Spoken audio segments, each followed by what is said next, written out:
উনি বলেছিলেন একটি দারুণ কথা,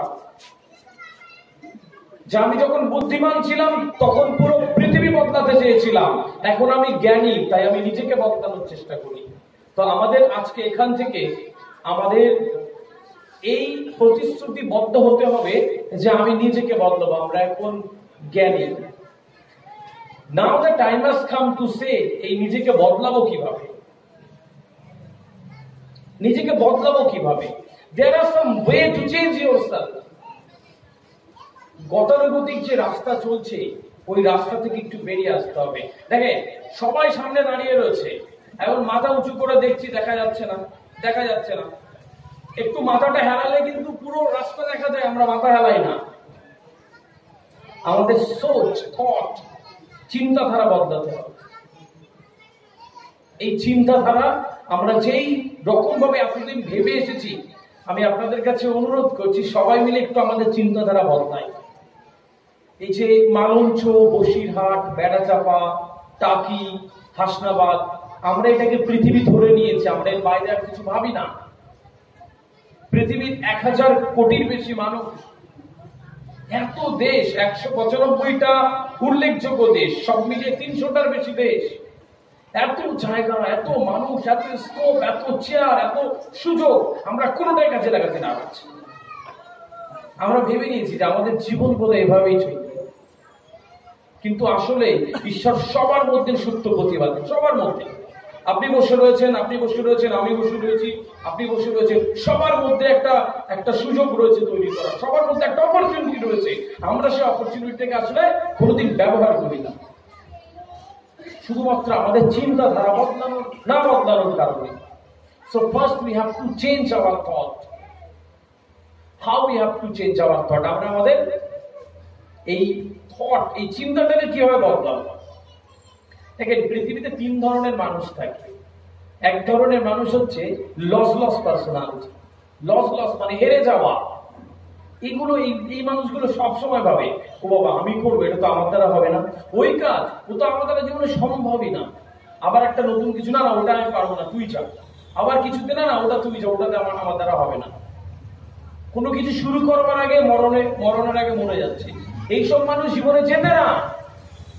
এইসব মানুষ হেরে যাওয়া মানুষের, প্রান্তিক মানুষের একটা পুরো জীবন কাটিয়ে পৃথিবী থেকে বিদায় নেয়। আরেক ধরনের পার্সোনালিটি দেখে, কথা হচ্ছে উইন লস পার্সোনালিটি।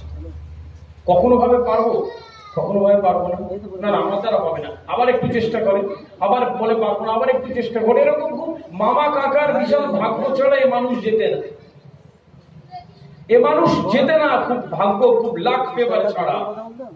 কখনো খুব লাক ফেভার করে যেতে চায়। আর একটা ধরনের পার্সোনালিটি থাকে, কল্ড উইন পার্সোনালিটি। চলো লড়কে লেঙ্গে, जो होगा देखा जाएगा। কোনো কিছুতে পারবো, ইয়েস আই ক্যান, অবশ্যই আমি পারবো, আই ক্যান, আমি পারি, আই ক্যান প্রুভ মাইসেলফ। এইসব মানুষগুলো জীবনে জিতে যায়। So how we have to change our thought? First we have to come in win personality. আমরা যারা এখানে বসে রয়েছি, আমাদের প্রত্যেকের এই সামাজিক দায়বদ্ধতা রয়েছে, আমাদের জীবন রয়েছে এবং আমাদের পরবর্তী প্রজন্ম রয়েছে। এই পরবর্তী প্রজন্মের জন্য আমাদের ধারণা, আমাদের সোচ, আমাদের চিন্তাধারা বদলে ওই উইন পার্সোনালিটি তৈরি করতে হবে। আপনি আপনার সন্তানকে যদি প্রতিদিন বাড়ি গিয়ে বলেন, স্বপ্ন দেখান, কথা বলেন, বিষয় নিয়ে ভাবান, তাহলে দেখবেন তার চিন্তাধারা ওই রকম হচ্ছে। আবার তাকে এমন একটি স্কোপ দেন, সে একটি ছোট জায়গা থাকবে, তার চিন্তাধারা ওরকম হচ্ছে। একজন বড় দার্শনিকের কথা, আমাকে 5 বছরের 5টা ছেলে দাও, 20 বছর পরে যদি ডাক্তার চাও ডাক্তার করে দেবো, ডাকাত চাও ডাকাত করে দেবো, বড় দার্শনিক চাও দার্শনিক করে দেবো। তাহলে আমাদের চেষ্টা, চিন্তা, চেতনা আর আমাদের নিজস্ব যে প্রচেষ্টা, এইগুলো মিলে কিন্তু আমরা তৈরি হই। আমাদের এই তৈরি হওয়ার জায়গাটাতে থাকতে হবে। I said once again, अगर किसी चीज को सच्चे दिल से चाहो तो पूरी कायनात उसकी मिलाने की साजिश में लग जाती है। কোনো জিনিস যদি মন থেকে চাও, সারা পৃথিবী তোমাকে দেওয়ার জন্য থাকবে। আপনি মাছের বিজনেস করছেন, আপনি চাকরি করবেন, আপনি একটা ব্যবসা করবেন, আপনি নতুন একটি দোকান করার চেষ্টা করছেন, সমস্ত কনসেন্ট্রেশন আপনার ওই দিকটাতে থাকবে। আমাদের সমস্যা হচ্ছে আমরা অনেক কিছু করতে চাই, আমরা অনেক কিছু করতে চাই, এটা করি সেটা করি। দেখবেন যারা অনেক কিছু করে তাদের ভাত হয় না, যারা অনেক কিছু করে তাদের ভাত হয় না। যারা স্পেশাল হয় তারা কিন্তু জীবনে একটা ছাপ রেখে যায়। This is time for special knowledge, this is not time for GK, general knowledge. সব জানার দরকার নেই। আপনি জানেন একটি কলেজে একজন প্রফেসর কটা সাবজেক্ট পড়ায়? জানেন একজন কলেজে একটা টিচার একটা সাবজেক্ট পড়ায়। ইয়েস। আর প্রাইমারি স্কুলে একটা টিচার কটা সাবজেক্ট পড়ায়? সব পড়ায়, তাই না? তো সব পেয়ে সে বেতন পাচ্ছে 20,000 টাকা, আর একটা পড়িয়ে সে বেতন পায় 70,000 টাকা। How? This is a system. খারাপ ভালো যাই হোক মেনে নিতে হবে। We have to come for the special knowledge. আমাদের স্পেশাল অর্থাৎ কোন একটা বিষয়ে আমাকে সঠিক হতে হবে। আজ নয়, কাল নয়, পরশু নয়, এরকম একটা সময় আসবে যেদিন আপনি জিতবেন। আমাদের আসলে ওই প্রচেষ্টা কখনো হয়নি। আমাদের এডুকেশন সিস্টেম খারাপ। আমাদের বলা হয় পড়ো পড়ো পড়ো, কি পড়বো জানি না, লেখো লেখো, কি লিখবো জানি না। ছাত্ররা আসছে, পড়িয়ে যাচ্ছি, আমরা জানি না কি করা উচিত, কি পড়া উচিত। This is the scenario of India education. আপনি জানেন পৃথিবীর সমস্ত সভ্য দেশে ছেলেমেয়েদের স্বপ্ন দেখানো হয়। তারা যদি না বুঝতে পারে যে এডুকেশন, শিক্ষাটা কি, শিক্ষা করে কত দূর যাওয়া যায়, শিক্ষা নিয়ে মানুষ পৃথিবী চষে ফেলতে পারে, এই স্বপ্নটাকে তো আমরা কখনো দেখাইনি। এই স্বপ্ন দেখাতে হবে। তাই বলে থেমে যাবো এখানে? যেখান থেকে আমাদের যাত্রাটা শুরু হচ্ছে আজকে, আমি জানি, আমি ভেতর থেকে বিশ্বাস করি আজকে এখানে যারা আপনারা উপস্থিত হয়েছেন, যাদের কান অব্দি আমার এই শব্দ পৌঁছাচ্ছে, আপনারা এখানকার শুদ্ধতম মনের কিছু মানুষ এখানে বসে রয়েছেন। আপনার মধ্যে বোধ, শিক্ষা, রুচি, সংস্কৃতি না থাকলে আপনি এখানে আসতেন না। আর যদি আল্লাহতে বিশ্বাস করি তাহলে এটা মেনে নিন যে আপনি এখানে আজকে এসেছেন এবং আজকে এই আমাদের কয়েকজনের কথা আপনি শুনবেন। তার মানে এই কিছু কথার সাথে আজকে আপনি বসে রয়েছেন, এর কোথাও একটা আগামীতে এর কোথাও একটা ফলশ্রুতি রয়েছে, নইলে আপনি এখানে আজকে আসতেন না। আমাদের পৃথিবীটা তো খুব ছন্দে চলে এবং আমরা এটা সবাই জানি যে আমাদের গতি প্রকৃতি জীবনের সব তো আল্লাহ লিখে রেখেছে, তাই না? বিশ্বাস করেন তো? তাহলে এই যে এটাও লেখা রয়েছে যে আপনি আজকে আমার কথা শুনতে আসবেন, আপনার সাথে আমার আলাপ হবে, আপনার সাথে আমার বিনিময় হবে এবং এর থেকে আপনিও কিছু নিয়ে যাবেন ভবিষ্যতের জন্য, আমিও নিয়ে যাবো ভবিষ্যতের জন্য। এই বসাটা কখনোই এরকম স্পয়েল হতে পারে না, পুরো মিথ্যে হতে পারে না। এখানে কেউ রয়েছেন যার এই কিছু কথা এখানকার আজকের এই সেগমেন্ট তার কাছে লাগবে। এখানে বসে রয়েছেন কেউ যাদের জীবনটা আগামীতে বদলাবে, কারণ ইতিহাস বলে এরকম এক একটা সেমিনার, এক একটা জায়গার সমস্ত কিছু বিফলে যেতে পারে না। কেউ এখানে বসে রয়েছেন, সবাই এই কথাগুলো শুনবেন এই প্রত্যাশা আমি রাখি। কেউ নাই শুনতে পারেন, কেউ শুনছেন খুব একটা সিরিয়াসলি নিচ্ছেন না, আবার কেউ কিন্তু খুব মনোযোগ সহকারে আপনি চিন্তা ভাবনা শুরু করে দিয়েছেন। Yes, we have two thought. আমাদের ওই থট, ওই চিন্তা করতে হবে, নিজেকে নিংড়ে নিতে হবে। যতক্ষণ না দিতে পারবেন ততক্ষণ দেখবেন সাফল্য আসছে না। কোনো কিছু দেখুন, ছোট জিনিস হোক, but it would be superlatives. Superlatives মানে হচ্ছে সবচেয়ে বেস্ট হই। আমরা যদি সালের হিসেব দেখি, 2000 সাল ছিল না, গুড হলে চলে যেত, গুড মানে শুধু ভালো। 2010 সালে এসে বেটার, আর একটু ভালো হলে চলে যেত। 2020 সালে এসে বেস্ট হতে হবে, বেস্ট, নাহলে চান্স নাই। ওই ভালো, খুব ভালোতে আর হবে না, এবার বেস্ট হতে হবে। একটা কাজের জন্য একটা পোস্ট 1000 ক্যান্ডিডেট, কেন আমি আপনাকে নেব, কেন কেউ আমাকে নেবে? তার তো নির্দিষ্ট কিছু কারণ থাকবে। তাহলে নির্দিষ্ট কারণটা প্রথমে খুঁজে বার করতে হবে। We have to dream. বলা হয় dream is not that what you see in sleep, dream is that what does not let you sleep. স্বপ্ন সেটা নয় যেটা তুমি ঘুমিয়ে দেখো, স্বপ্ন সেটা যেটা তোমাকে ঘুমাতে দেয় না। We have to come down to change ourselves. আমাদের অনেক কিছু থাকে না, অনেক কিছু আমাদের নেই, তারপরেও আমরা আমাদের চেষ্টা করতে হবে যে অনেক কিছুর মাঝখানে নিজেকে তৈরি করা। That is important, deal with this. সময়টা খুব সংক্ষেপ, আমাকে 20 মিনিট সময় দেওয়া হয়েছিল, আমি অনেক বেশি বলে ফেলেছি। তারপরে কেন কি in this very short period of time I cannot express myself properly. এখন এরকম কিছু জলজলে চোখ যখন সামনে থাকে, আমি জানি ইট ক্যান এফেক্ট, এর একটা ফলাফল পড়বে। বাট অনেক ছোট একটি সময়, হুজুর রয়েছেন my respected, he will say something, উনিও কিছু বলবেন। আমি শুধু বলে যাই যে আমাদের কিছু না থাকা মানুষেরও অনেক কিছু আছে। কিছু থাকছে না আপনার কাছে, ওটা কিন্তু একটা বিরাট বড় কিছু থাকা। আমি হুজুরকে একদিন এই গল্প শুনিয়েছিলাম, এই গল্পটা বলে শেষ করি। হুজুর আর সর্বোচ্চ 3-4 মিনিট নেই।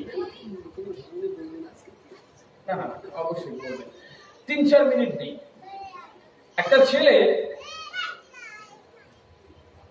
গ্রাজুয়েশন পাশ করে বসে আছে, প্রতিদিন ইন্টারভিউ যায়, তাকে কেউ নেয় না, সবাই বাদ দেয়। তো উনি ঠিক করলো যে চাকরি বাকরি কিছু হচ্ছে না, খুব হতাশ, আর ভালো লাগছে না জীবনে। তো এবার দেখলো যে একটি বড় কোম্পানি সুইপার নেবে, ঝাড়ুদার, গ্রাজুয়েট ছেলে, ঝাড়ুদারের একটা অ্যাডভার্টাইজমেন্ট দেখে ইন্টারভিউ দিতে গেল। বিরাট বড় কোম্পানি। তো ইন্টারভিউ 1 রাউন্ড, 2 রাউন্ড, 3 রাউন্ডে, 4 রাউন্ডে ইন্টারভিউ শেষ, উনি চাকরি পেয়ে গেলেন, বিরাট খুশি। তো এবার শেষে ওনার সাথে যখন কথা হচ্ছে যে স্যার আপনাকে আমাদের ইমেল আইডিটা দিন, মেল আইডি, ওইটাতে আমাদের সমস্ত লেনদেন এবং আমাদের অফিস সংক্রান্ত সবকিছু ডিটেল আপনাদেরকে জানিয়ে দেবো। তো ছেলেটা বলছে স্যার আমি তো গরিব মানুষ, আমার কাছে তো মেল আইডি নেই, মেল আইডি হতে গেলে একটা কম্পিউটার লাগে, আমার তো কম্পিউটারই নেই, আমি তাই জানি না, আমি কি করে মেল আইডি তৈরি করব।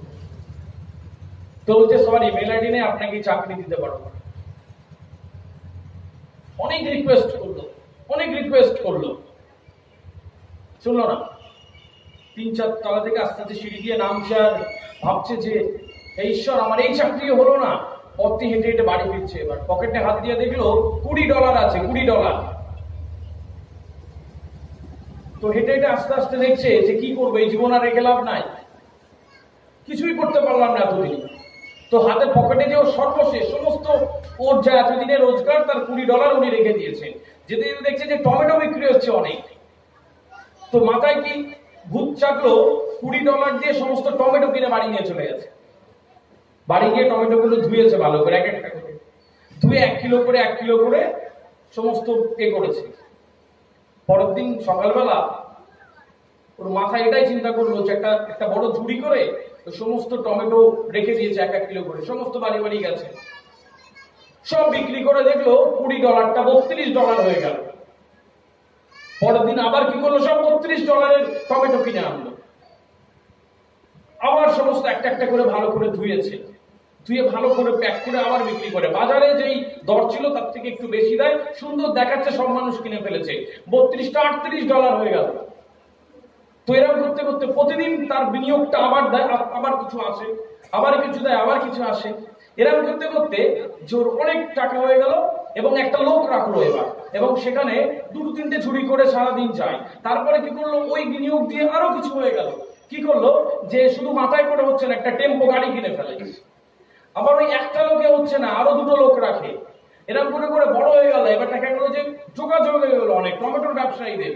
উনি কি করলেন, টমেটো ব্যবসায়ীদের সাথে যোগ হয়ে গেল ওনার আরো বিনিয়োগ করলেন, আরো টাকা হলো, ট্রাক কিনলো, অনেক কর্মচারী রাখলো। এবার দেখলেন একটা বড় অফিস দরকার। তো উনি বাজারে একটা বড় অফিস করলেন, সবাই দেখা করতে আসে। উনি তো দেখা করার সুযোগ পান না, দেখা করতে আসে, কথা বলতে আসে, ডিল হয়। তো একটা বিরাট সুন্দর অফিস করলো, সুন্দর বিজনেস চলছে। একদিন অফিসে বসে আছে, গাড়ি নিয়ে 2-4টে লোক ঢুকে বলছে স্যার এত বড় জিনিস, এত বড় জায়গা, দারুণ, আমরা ইন্স্যুরেন্স কোম্পানি থেকে এসেছি। স্যার আপনার তো এত কিছু, হঠাৎ করে যদি আগুন লেগে যায়, চুরি হয়ে যায়, ডাকাতি হয়, তাহলে আপনি ক্লেম পাবেন। তো উনি ভাবলেন ভালো প্রস্তাব তো, ইন্স্যুরেন্স করে রাখি, কত আর টাকা যাবে।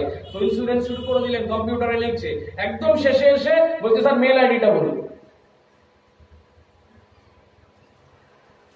বলছে আমার মেল আইডি নেই। মাথা তুলে অবাক হচ্ছে, স্যার আপনি এত বড় বিজনেস চালাবেন, মেল আইডি নেই? বলছে হ্যাঁ নেই। কেন? বলছে স্যার মেল আইডি থাকলে আমি এতদিন এই বড় কোম্পানি ঝাড়ুদার হতাম। The people turn back, মানুষগুলো ফিরে চলে গেল। স্যার মেল আইডি থাকলে, যদি আমার মেল আইডিটা থাকতো তাহলে এতদিন আমি এই বড় কোম্পানির ঝাড়ুদার থাকতাম, আমি এই বড় বিজনেস শুরু করতে পারতাম না। I have a mail ID, please you may go, আপনারা যেতে পারেন। বাকিটা ইতিহাস। তাহলে তার কি ছিল? $20, from where to he has gone where। তো আমাদের যেটা নেই সেটাও কিন্তু আমাদের একটা শক্তি, আমাদের যেটা নেই সেটাও আমাদের একটা শক্তি। Just we have to believe in ourselves. তো আমরা আমাদের নিজেরা যেই কাজ করব মন থেকে, আমাদের পরবর্তী প্রজন্ম শিক্ষায় আমরা যতটুকু জানি তাদের মধ্যে দেওয়ার চেষ্টা করি, এবং এরকম ভাবে একটু একটু করে একটা আলোকিত সমাজ তৈরি হয়। আমি বিশ্বাস করি যে আগামী কোনোদিন যদি এই মঞ্চে আবার আসি, এখানে এটা আরো অনেক বেশি ভরপুর হবে, এখানকার চিত্র আরো অনেক বেশি বদলাবে, এবং আপনি একা বদলালে এক একটা পরিবার বদলাচ্ছে, পরিবার বদলাতে বদলাতে একটা সমাজ বদলাবে, আরো পৃথিবী বদলাবে। তাহলে চিন্তা ভাবনাটা আমাদের আজ থেকে একটু বদলানোর জায়গাটা তৈরি করব। আই হোপ ইনশাআল্লাহ কি আমি খুব অগোছালোভাবে আপনাদের কিছু কথা বোঝাতে পেরেছি। দেয়ার আর সো মেনি টু টেল, অনেক কিছু বলবার এবং জানবার থাকে, বাট আফটার দিস যতটুকু আমি শুনলাম ততটুকু আমি ধারণ করি আমার ক্ষেত্রে। সে যেই ক্ষেত্র, আপনি যখন একজন সুস্থ সবল মানুষ হয়ে আগামীতে হয়ে উঠবেন, তাহলে আপনি বাঁচতে শুরু করছেন। এতদিন আমার অস্তিত্ব ছিল, তাহলে অস্তিত্বটাকে ছেড়ে আমার বাঁচার জায়গাটা কিন্তু হয়ে গেল।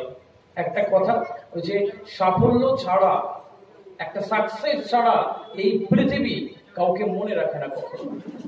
তো যে জীবনটা পেয়েছি সেই জীবনটা একটা দারুণ জায়গায় নিয়ে যায়। হযরত আলী রাদিয়াল্লাহু তাআলার কথা, কাজ করো, পরিশ্রম করো, নিজেকে বিলিয়ে দাও, দারুণ জায়গায় যাও। বিশ্রাম চাইছো, পুরো কবর পড়ে রয়েছে বিশ্রামের, অনেক বছর বিশ্রাম করো। So I hope that we will turn, আমরা আজকে থেকে যদি দুজন এখান থেকে এই কথা, এখানকার সেমিনার এই ধারণ করে অনেক দূরে যান, আমাদের এই শ্রমটা সার্থক হবে। আমি ইনশাআল্লাহ কি অনেক কিছু বলবার পরে ভুলভ্রান্তি হলে ক্ষমা করবেন। আর কথায় কথা বাড়ে, তাই বলি ছোট্ট করে আজ এইটুকু থাকুক, বাকি কথা নিশ্চয়ই আবার অন্য কোনো মঞ্চ হবে। ততক্ষণে সবাই মিলে ভালো থাকবেন। শুভেচ্ছা।